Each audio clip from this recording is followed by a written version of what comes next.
Good morning, dear friends.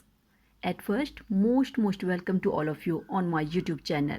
Dear friends, आज जैसा कि आप सबको पता है कि हम ज्योग्राफी का बहुत ही इम्पोर्टेंट टॉपिक के ऊपर डिस्कस कर रहे थे, जो था important national park and wild life sanctuaries of India. तो ये टॉपिक बहुत ज़्यादा लेंथी ना हो जाए, इसलिए फ्रेंड्स इसको मैंने 2 पार्ट्स में डिवाइड किया है। और फर्स्ट पार्ट इसका कल हम कर चुके हैं और आज करेंगे हम इसका सेकंड पार्ट। तो सेकंड पार्ट्स को फ्रेंड्स शुरू करते हैं। आज का हमारा सेकंड पार्ट का जो क्वेश्चन नंबर 1 रहेगा वो रहेगा Jaldapara national park. Jaldapara national park Bharat के किस राज्य में स्थित है, आपसे पूछा जा सकता है फ्रेंड्स। तो आपको पता होना चाहिए कि जो आपका जल्दपारा नेशनल पार्क है वो आपके वेस्ट बंगाल में स्थित है और ये गैंडों के लिए प्रसिद्ध है। इस नेशनल पार्क में गैंडे ही ज़्यादा पाए जाते हैं। और नेक्स्ट नंबर का जो हमारा नेशनल पार्क रहेगा वो रहेगा Kaziranga national park. Kaziranga national park अक्सर एग्जाम में पूछा जाता है फ्रेंड्स कि ये कहाँ पे लोकेटेड है। तो आपको पता होना चाहिए ये असम में स्थित है। और इसकी क्या खासियत है, ये क्यों फेमस है, क्योंकि यहाँ पर एक सींग के गैंडे ही पाए जाते हैं। और आपको पता होना चाहिए कि ये जो आपका काजीरंगा नेशनल पार्क है ये आपकी ब्रह्मपुत्र नदी के किनारे स्थित है।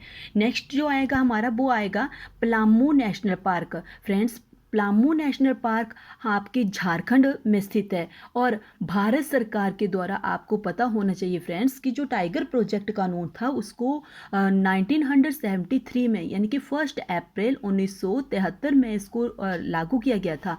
और the Indian board of wild life sanctuary की जो स्थापना की गई थी वो 1952 में की गई थी। और जैसे कि फ्रेंड्स आपको पता होना चाहिए, आपसे अक्सर एग्जाम में पूछा जाता है कि जो राजस्थान है, राजस्थान का स्टेट वर्ड कौन सा है। तो आपको मैं बता दूं कि राजस्थान का जो स्टेट वर्ड है वो है सारंग।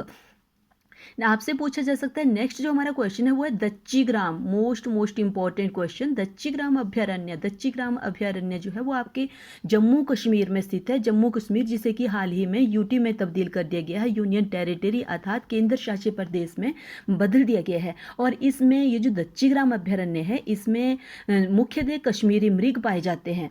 और बात की जाए अगर आपके भारत के वानस्पतिक सर्वेक्षण विभाग की, तो भारत का वानस्पतिक सर्वेक्षण विभाग जिसकी स्थापना फ्रेंड्स 1970 में हुई थी और पश्चिम बंगाल के कोलकाता में हुई थी।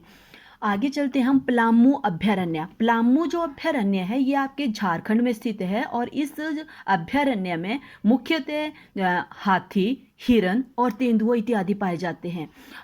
नेक्स्ट है हमारा चंद्रप्रभा। चंद्रप्रभा जो नेशनल पार्क है आपका वो भारत के उत्तर प्रदेश में स्थित है और इस नेशनल पार्क में चीता, भालू, नीलगाय, तेंदुआ इत्यादि पाए जाते हैं। फ्रेंड्स, लास्ट नेक्स्ट जो हमारा अभ्यारण्य है वो है तुंगभद्रा अभ्यारण्य। तुंगभद्रा भी अक्सर एग्जाम में पूछा जाता है। तुंगभद्रा जो अभ्यारण्य है वो आपका कर्नाटका में स्थित है और इस अभ्यारण्य में चीतल, काला हिरन और तेंदुआ इत्यादि पाए जाते हैं। फ्रेंड्स, अगर बात की जाए आपके मानस नेशनल पार्क की, जैसे कि मैंने अभी आपको बताया कि काजीरंगा नेशनल पार्क जो कि आपके असम में है, तो साथ में आप ऐड कर लेना कि जो आपका मानस नेशनल पार्क है वो भी आपके असम में है। और इस मानस नेशनल पार्क की जो स्थापना की गई थी वो की गई थी 1990 में। और यहाँ पर भी आपको जंगली सूअर और जंगली भैंसे तथा एक सींग वाले गैंडे जो वो आपको यहाँ पे भी देखने को मिलेंगे। अगर बात की जाए आपके पेंच राष्ट्रीय उद्यान की, जिसके बारे में फ्रेंड्स मैंने कल आपको जो हमने वीडियो डाली थी उसमें मैंने आपको डिटेल में बताया था कि जो पेंच नेशनल पार्क है वो बहुत ज़्यादा चर्चा में रहता है क्योंकि ये भारत का सबसे छोटा नेशनल पार्क है जो कि आपके महाराष्ट्र में स्थित है। तो अगर उसकी स्थापना की बात करूँ तो पेंच नेशनल पार्क की स्थापना जो की गई थी वो 1998 में की गई थी। और काजीरंगा नेशनल पार्क की जो स्थापना की गई थी वो आपके 2006 में की गई थी। और अगर इसकी एक आपसे और क्वेश्चन एग्जाम में पूछा जाता है, 1 या 2 बार ये क्वेश्चन मैंने नोट किया है। क्वेश्चन पूछा गया था कि वाल्मीकि नेशनल पार्क, वाल्मीकि अभ्यारण्य जो वो भारत के किस राज्य में स्थित है। तो फ्रेंड्स आपका आंसर आएगा ये बिहार में है और बहुत ही ज़्यादा इंपॉर्टेंट रहता है, अक्सर इसे एग्जाम में पूछा जाता है। और जैसा कि मैंने आपको कल बताया था कल वाली वीडियो में कि जो बांदीपुर नेशनल पार्क जो कि अक्सर एग्जाम में आता है, यहाँ से क्वेश्चन क्वेश्चन है। तो बांदीपुर नेशनल पार्क जो है वो आपके कर्नाटका में स्थित है और 1973 और 74 के बीच इसकी स्थापना की गई थी। और इसका फ्रेंड्स एरिया पूछ लिया जाता है आपसे, तो आपको पता होना चाहिए 1456 स्क्वायर किलोमीटर इस नेशनल पार्क का एरिया है। अगर बात करूं मैं आपके कान्हा नेशनल पार्क की, तो कान्हा नेशनल पार्क जो है वो आपके मध्य प्रदेश में है और 1973 और 1974 में कान्हा नेशनल पार्क की स्थापना की गई थी। और इसका फ्रेंड्स जो टोटल जो एरिया है वो 2052 स्क्वायर किलोमीटर है।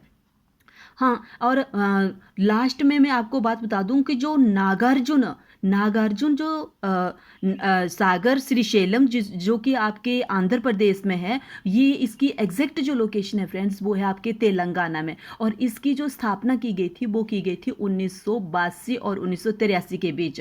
जैसा कि मैंने आपको बताया था कि पेंच बाघ अभ्यारण्य जो है जो कि महाराष्ट्र में पड़ता है। तो फ्रेंड्स आपसे अगर इसके बारे में कोई पूछे कि इसकी एग्जैक्ट लोकेशन का है, तो सतपुड़ा की पहाड़ियों के दक्षिणी छोर पर ये स्थित है और जिसमें से कि 90% हिस्सा जो है इसका वो मध्य प्रदेश में पड़ता है पेंच का, और 10% हिस्सा जो है वो आपके महाराष्ट्र में पड़ता है। और आपको पता होगा फ्रेंड्स कि जब भी जो आपकी रेड डाटा बुक होती है उसमें विलुप्त हुए पशु और पक्षियों और पौधों के बारे में हमें जानकारी दी जाती है। और जो आपकी विश्व रेड डाटा बुक है इसका प्रथम जो प्रकाशन हुआ था वो 1964 ईस्वी में हुआ था। आई होप फ्रेंड्स आज जो मैंने आपको इम्पॉर्टेंट इन्फॉर्मेशन दी इसका आप अपने इन फ्यूचर आप इसका लाभ उठाएंगे और इस जानकारी को अपने साथ अपने तक ही सीमित ना रखते हुए मेरी वीडियो को ज़्यादा से ज़्यादा अपने फ्रेंड्स सर्कल के साथ शेयर करेंगे। और जिस मेरे फ्रेंड्स ने मेरे यूट्यूब चैनल को सब्सक्राइब ना किया हो वो काइंडली सब्सक्राइब कर ले, ताकि जब भी मैं अपने यूट्यूब चैनल के ऊपर आप लोगों के लिए इम्पॉर्टेंट इन्फॉर्मेशन के रिगार्डिंग कोई भी वीडियो अपलोड करूं तो उसकी सबसे पहले इन्फॉर्मेशन आप सबको मिले। इसी के साथ जय हिंद, जय Bharat, have a nice day.